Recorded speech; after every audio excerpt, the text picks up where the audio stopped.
L'estiu, aquell moment que esperava amb ànsia per veure la meva família, per agafar l'avió, per tornar a veure l'avi, l'àvia, els cosins, per tornar a engrapar aquell menjar que tant m'agrada, per agafar la bici i anar-me'n per allà, voltar per amunt i per avall, anar a menjar un gelat cada diumenge, d'un gust diferent, de xocolata, de maduixa potser, parlar un altre idioma que, sota el meu parer, no se'm dona prou bé.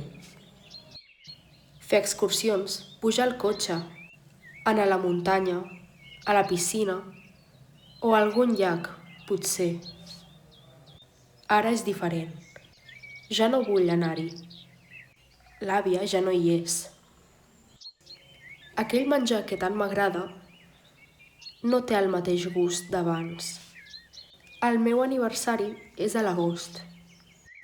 Els regals ja no em fan la mateixa il·lusió. M'agrada veure la meva família, posar música, riure, ballar, que em diguin que ja sóc gran. Ser tots reunits, el pare portant el pastís, tots em miren, canten, em toca demanar el desig. Demano ser feliç, bufo les espelmes, el foc ja no hi és. Només la meva família, aplaudint i somrient, jo també.